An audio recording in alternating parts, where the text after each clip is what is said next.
Hola, bienvenidos. Hoy revisaremos la revisión sistemática.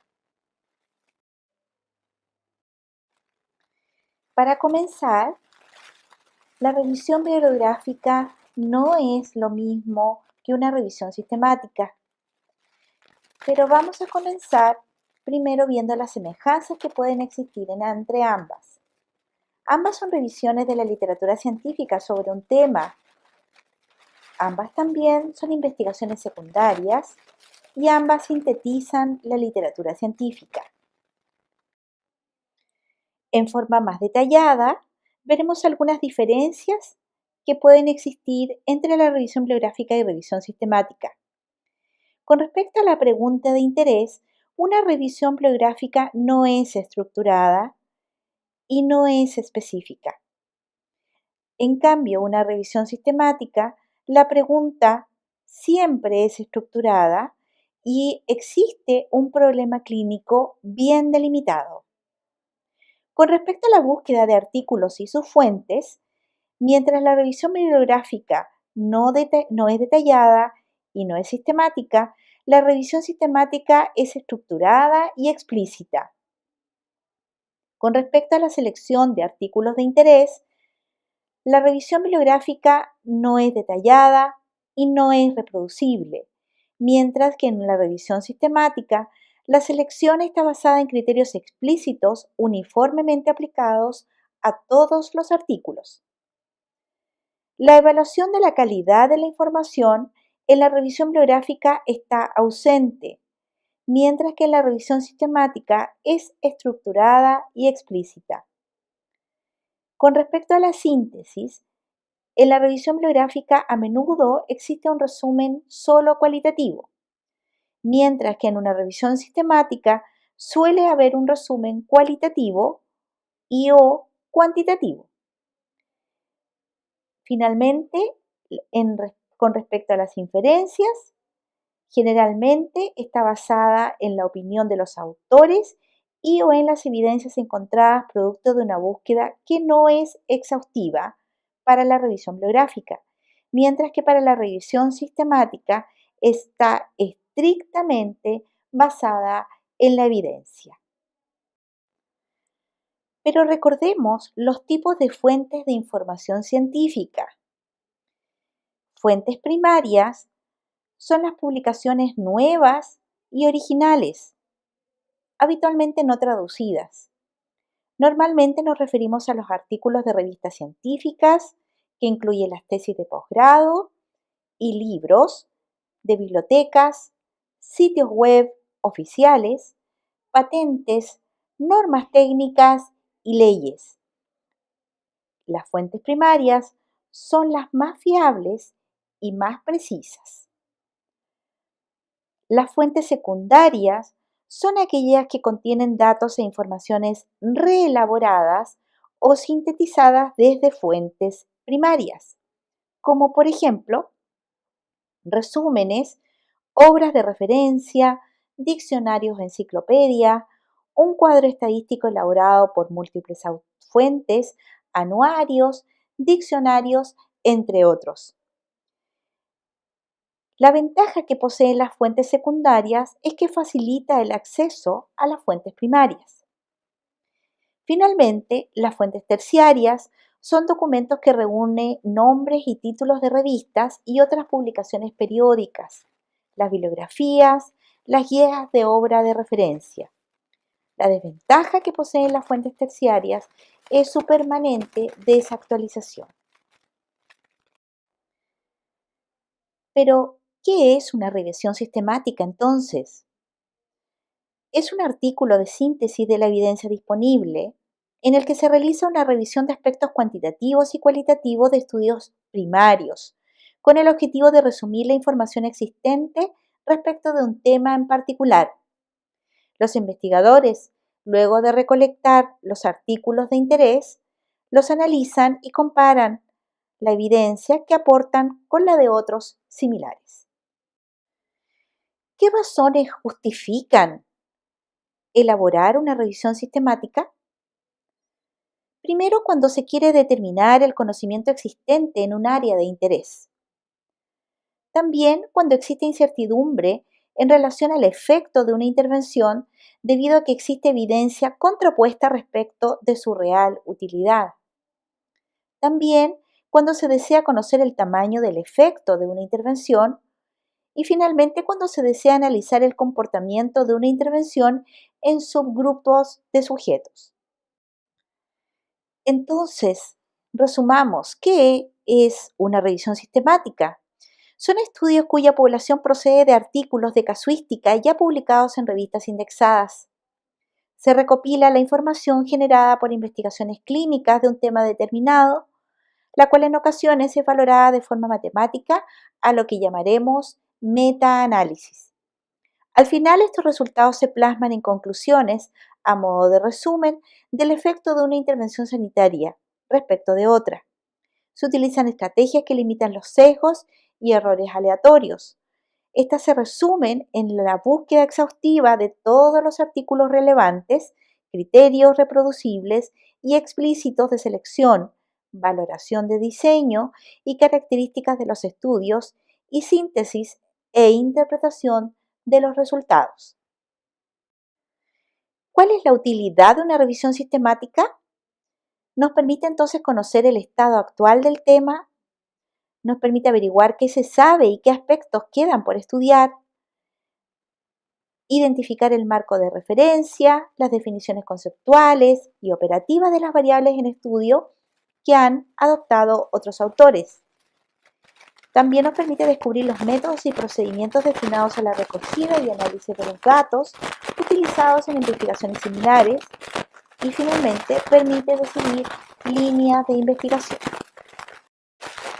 Entonces, una revisión sistemática es una modalidad de trabajo académico para elaborar artículos científicos y tesis de pregrado y posgrado a través de la recopilación de información confiable y formal ya existente sobre un tema o problema.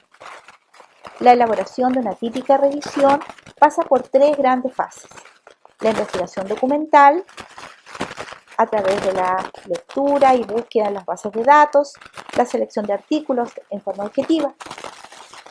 Posteriormente, la lectura de estos artículos, ordenándolos y marcándolos.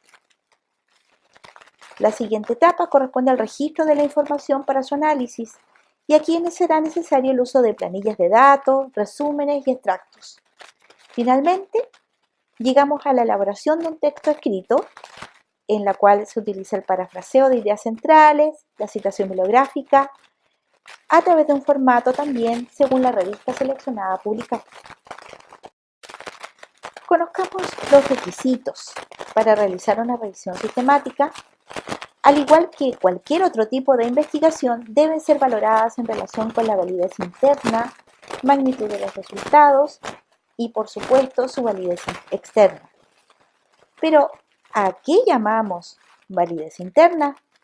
Recordemos, es el grado en que los resultados son validados, libres de sesgos o errores sistemáticos para la población que ha sido estudiada. La validez externa, en cambio, es el grado en que los resultados de un estudio pueden ser generalizados a otras poblaciones distintas. La validez interna es independiente de la validez externa, de forma que la presencia de la primera no obliga a la segunda. Pero, ¿qué fortalezas podría tener una revisión sistemática? Corresponde a un diseño de investigación eficiente. Permite incrementar el poder y la precisión de la estimación, así como la consistencia y generalización de los resultados, y hacer además una evaluación estricta de la información publicada. Al combinar la información de diversos estudios primarios individuales, permiten analizar las consistencias de los resultados. Buena parte de los estudios primarios suelen ser pequeños en términos de muestra, es decir, tienen un poder estadístico insuficiente.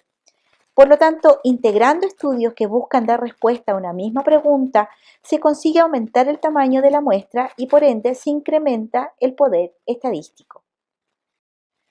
Pero una revisión sistemática también obliga a incorporar estudios solo de buena calidad metodológica. Se debe tener cautela con la interpretación de los resultados debido a la heterogeneidad de los estudios primarios. Requiere de práctica y experiencia y se debe transparentar claramente y en detalle el proceso metodológico. Conozcamos las etapas de una revisión sistemática. La primera de ellas es la formulación del problema. La segunda etapa corresponde a la localización y selección de los estudios primarios. La tercera es la evaluación de la calidad metodológica de los estudios. La cuarta, la revisión de las consideraciones éticas. La quinta, extracción de datos. La sexta corresponde a la presentación de los resultados, análisis y discusión, para finalmente llegar a la última etapa de conclusión. ¿Qué desafíos plantea elaborar una revisión? Pone a prueba la capacidad de juicio y las competencias de lectura y escritura de investigadores académicos y estudiantes.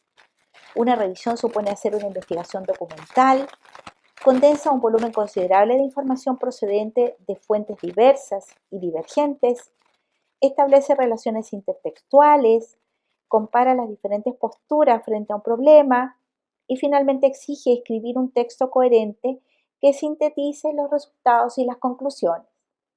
La revisión de la literatura es un paso obligado para cualquier investigación.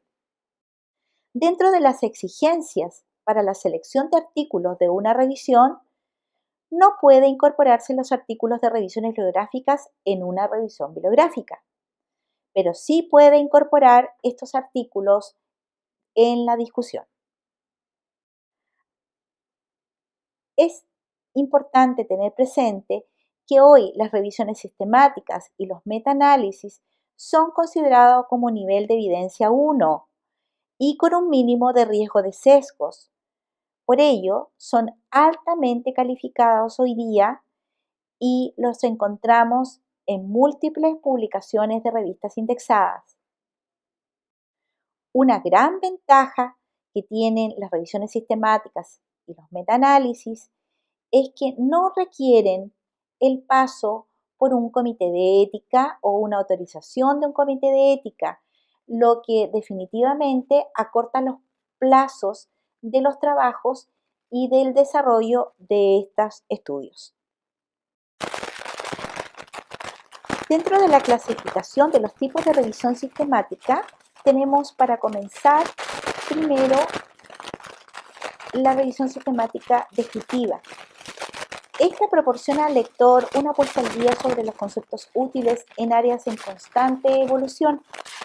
Tienen gran utilidad en la enseñanza. Es la mejor forma de estar al día en nuestras esferas generales de interés. La exhaustiva, en cambio, se trata de un artículo de bibliografía comentada. Son trabajos bastante largos, muy especializados y no ofrecen información precisa de una sola disciplina y a una sola pregunta específica. La revisión sistemática es rigurosa en su metodología, responde a una pregunta específica muy concreta sobre aspectos etiológicos, diagnósticos, clínicos o terapéuticos. Este tipo de revisión son las que actualmente conocemos como preguntas clínicas basadas en la evidencia científica. Finalmente, también encontramos los casos clínicos con revisión. Aquí se realiza la exposición de un caso clínico con las intervenciones terapéuticas realizadas. La narración del caso se complementa con una revisión de opciones terapéuticas y con la formulación de preguntas de evidencia clínica ajustadas al caso. Finalmente, tenemos el metaanálisis, que corresponde a una revisión sistemática estadística de estudios cuantitativos relevantes. Compara el tamaño de muestra, metodología, programas estadísticos utilizados y resultados de estos para medir su autenticidad y veracidad. Cuando realizamos una revisión bibliográfica o una revisión sistemática, ¿cómo saber si vamos en un buen pie en la búsqueda de la información? Si en el medio donde nos situamos nos resulta difícil conseguir el trabajo original, ¿escribimos al autor para que nos envíe una copia? Sí.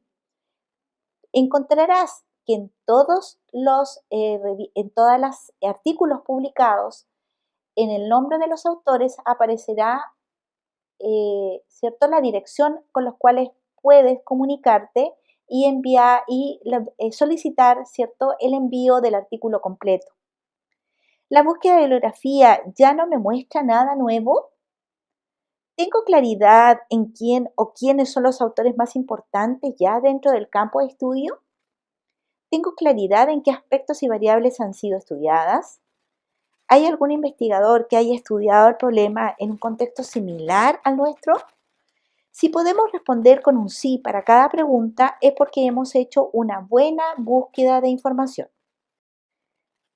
La imagen nos muestra un ejemplo de índice de una revisión sistemática, la que podrás utilizar tú también. Acá tenemos otro índice de una revisión sistemática.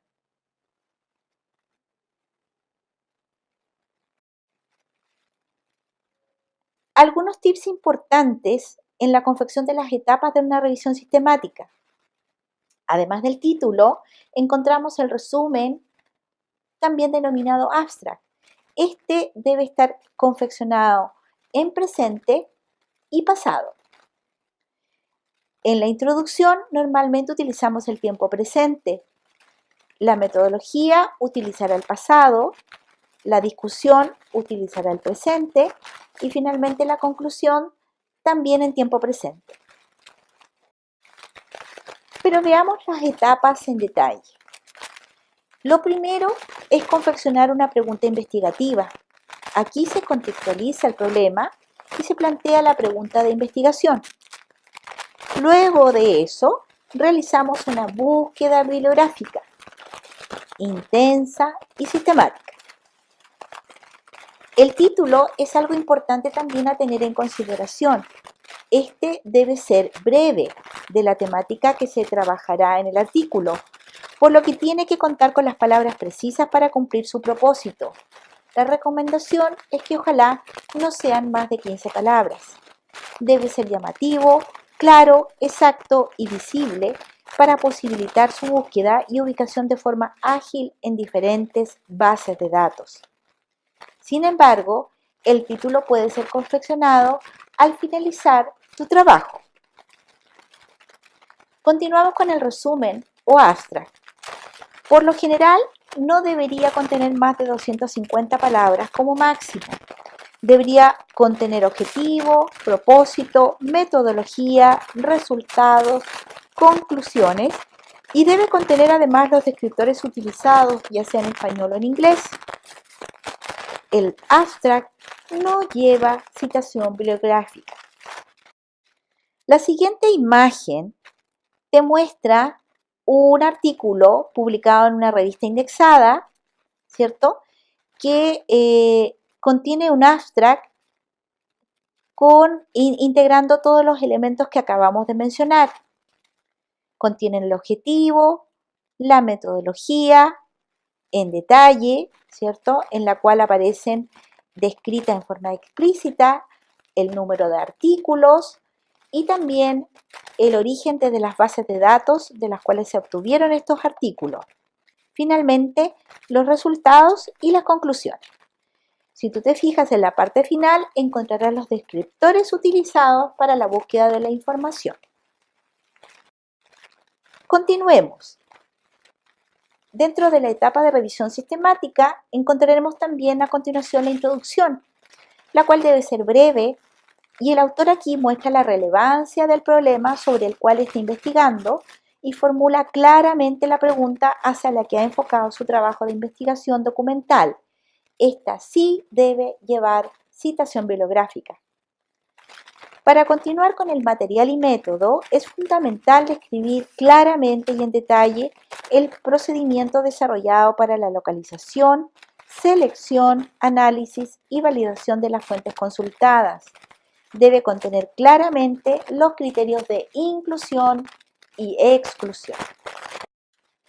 La siguiente imagen te muestra el material y método de un artículo de revisión sistemática en la cual si tú lo lees, encontrarás que aparece en forma explícita, detallada y muy claramente todos los elementos utilizados en la metodología o el método para esta revisión sistemática. Podrás encontrar en las revisiones sistemáticas también algunos diagramas de flujo de resultados de búsqueda, con los cuales permitirá hacer un resumen y en forma clara la metodología trabajada en esta revisión. Si ustedes se fijan, van a encontrar, ¿cierto? En este caso, que la búsqueda desde las bases de datos arrojaron 571 artículos que contenían algo de la temática. Sin embargo, solo 105 de estos cumplían con los criterios de inclusión y fue necesario descartar 465 artículos porque no cumplían con estos criterios. Esto se hizo con una primera lectura. ¿Por qué se excluyeron, cierto, estos 465 artículos? Porque 39 de ellos correspondían a revisiones bibliográficas, las que no podíamos incluir en una revisión sistemática. 426 eran artículos de técnica quirúrgica y que se alejaban de alguna manera del tema de interés. Sin embargo, de los 105 artículos que cumplían con los criterios de inclusión, se hizo un análisis con una segunda lectura y se clasificaron 26 de ellos, eran artículos de diseño cualitativo que correspondían a un 25%. 76 artículos eran de diseño cuantitativo que nos daban un porcentaje de un 72% mayoritariamente. Finalmente, solo el 3%, con 3 artículos, tenían un diseño mixto. Una tercera lectura después nos permitió levantar 2 categorías.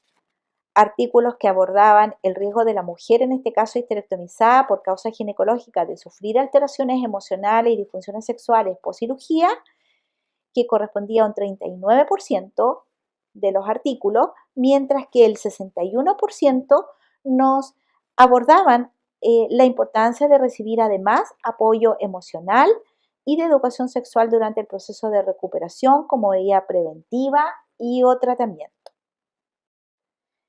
Llegamos al análisis o desarrollo del tema. Aquí se establece por medio de una serie de subtítulos que dan cuenta de la información recopilada, clasificándola e integrándola coherentemente para cumplir el propósito del artículo. Por lo tanto, las categorías son levantadas en esta etapa. Aquí tenemos un ejemplo de categorización para el análisis.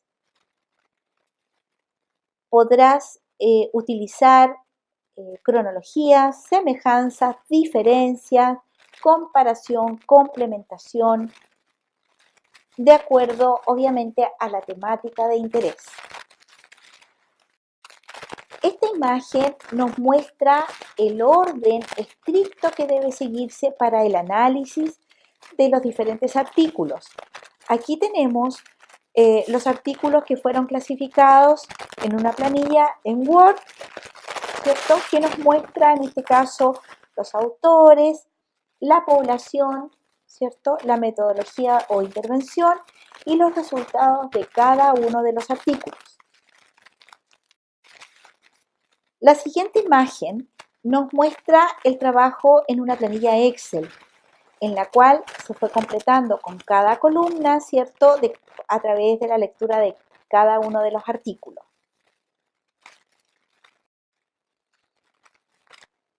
Igual, aquí continuamos también con una planilla Excel. Si tú te fijas, en las columnas tenemos el título de cada artículo, el objetivo, el tipo de estudio, el año de la publicación, el idioma en que se encontraba, el país, ¿cierto?, de origen de los investigadores, resumen, la edad de las mujeres, en este caso, muestra, base de datos de las cuales fueron extraídos los artículos, descriptores, revistas, bibliografía, ¿cierto?, correspondiente. En el análisis o desarrollo del tema, Se establece por medio de una serie de subtítulos que dan cuenta entonces de la información recopilada, clasificándola e integrándola coherentemente para cumplir el propósito del artículo. Se orienta todo el aporte teórico de las fuentes originales, constatando su pertinencia y significación en la estructuración sólida de los argumentos empleados en el artículo. El análisis obligatoriamente debe llevar citación bibliográfica. Pasamos a la discusión. Aquí se establece un análisis comparativo que permita identificar puntos de encuentro y choque entre las diversas teorías propuestas en cada referente. También deberá llevar citación bibliográfica. Las conclusiones finales deben ser redactadas obedeciendo la estructura del texto y respetando su lógica y coherencia. Deben ser concretas y claras para evitar confusiones y contradicciones a los objetivos y propósitos del texto, evocando los aspectos más significativos que se obtuvieron como resultado de esta revisión.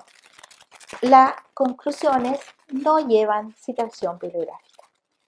Finalmente, la bibliografía que hay que tener presente, todas aquellas fuentes consultadas para el desarrollo adecuado del texto se caracterizan por ser pertinentes, originales, válidas, veraces y coherentes con el tema seleccionado. Podrán ir escritas principalmente en APA o Vancouver. El APA, la recomendación, más bien en textos más bien del orden de educación o psicológicos, mientras que el resto, básicamente, mayoritariamente, utiliza el sistema Vancouver. Con respecto al análisis en el marco teórico, aquí debe llevar una categorización, esquema o mapa conceptual definido por el autor, la que debe ser coherente con el objetivo propuesto. En toda revisión abundan las referencias y alusiones a otros estudios e investigaciones. Estas referencias se hacen explícitas en el texto mediante expresiones de este tipo, según la teoría de las inteligencias múltiples, de acuerdo con la visión. La teoría de Sternberg afirma que, para los autores del artículo, Cole y Onrubia sugieren que, a modo de ejemplo. El parafraseo consiste en traducir el pensamiento de un autor en otras palabras con el fin de hacerlo más comprensible y tremendamente importante en toda investigación. Por lo tanto, la revisión sistemática no es la excepción. Importante recordar que el parafraseo no debe ser plagio. Para ello es muy importante que el parafraseo debe tener su citación. Si vas a citar textual lo que dice algún autor, es decir, 3 o más palabras idénticas, utilice comillas. El parafraseo debe llevar siempre citación. Algunos tips para la citación. Una cita mal ubicada introduce confusión en lugar de contribuir a la claridad. No basta simplemente con pegar la cita en el texto, es necesario contextualizarla. Siempre que incluyan una cita textual, examinen muy bien el contexto. Cuando quieran insertar una cita, expliquen la relación de que ésta tiene con el tema o expresen su opinión sobre lo que el autor de la cita dice. No abusen de las citas, utilícenla únicamente cuando sea necesario. Citar demasiado aburre al lector y le transmite una sensación de pedantería y de poca originalidad del autor. En la escritura utilice conectores como el y, pero, por consiguiente, pues, aunque, si bien, cabe destacar, desde, aquello, probablemente, consecuentemente, en efecto, no obstante, del mismo modo, primero o en primer lugar, a modo de ejemplo. La siguiente imagen nos muestra que las revisiones bibliográficas pueden contener tablas o figuras en las que presenten en forma clara, ¿cierto?, y precisa cómo realizaron la metodología y el análisis correspondiente. Otro ejemplo de gráficos y tablas en las cuales contienen en forma explícita y en forma detallada el uso de las bases de datos, los descriptores, si el estudio correspondió a un diseño cuantitativo, cualitativo, mixta, etc. En esta imagen, el autor pretendía mostrar los países de origen con mayor número de investigaciones en la temática de interés. En esta imagen, el autor pretendía mostrar el resultado de su categorización y los porcentajes encontrados en cada una de ellas en razón de los artículos estudiados. Recuerde que en la discusión uno contrasta los resultados obtenidos de la búsqueda con los resultados obtenidos por otros autores. Por lo tanto, requiere citación bibliográfica. En la conclusión, después de que se ha hecho la exposición resumida de los textos consultados, la revisión termina con una conclusión y una valoración de la pertinencia y los planteamientos del texto desde diferentes puntos de vista. La relación que tiene con el problema de investigación, los aportes originales que hace el autor, la claridad de sus planteamientos, la originalidad de sus tesis y la fuerza de los argumentos con lo que la sustenta, sus coincidencias o diferencias con otros autores, entre otros. Les recuerdo que la bibliografía puede ser utilizada APA o Vancouver. Los textos en educación y del área psicológica se utiliza más bien APA. Sin embargo, el resto de los textos científicos y del área de salud mayoritariamente usa Vancouver. La revista chilena de obstetricia y ginecología, ¿cierto? También publica revisiones sistemáticas. Y allí, si ustedes buscan en la página web, podrán encontrar un número considerable de ellas. Pero también existen otras revistas que reciben revisiones sistemáticas para publicar, como la Revista Médica de Chile, la Revista de Salud Pública, la Revista Chilena de Ginecología y Obstetricia, la Revista Index de Enfermería, la Revista Cuiden, Cielo Chile, Revista Cubana de Enfermería y de Salud Pública, Revista Ciencias de la Salud Española, Revista Chilena de Pediatría, Ciencia y Cuidado y Salud, Cuidar y Educar, Enfermería Global, Matronas Profesión, entre muchas otras. Cada revista, ¿cierto?, tiene sus propios requisitos en la publicación. Por lo tanto, una vez que termines con una revisión sistemática, tendrás que leer en detalle cada una de estas instrucciones, porque deberás manejarlas con precisión. Si bien existen requisitos generales, cada revista pone algunos requisitos también específicos que debemos cumplir si queremos que nos acepten la publicación. Por lo tanto, entrando a la página web de cada una de las revistas, encontrarás las normas de publicación. Deberás adscribirte a ellas en forma precisa y estricta. Bien, eso ha sido toda la clase de hoy día de revisión sistemática. Espero que haya sido de tu agrado. Muchas gracias.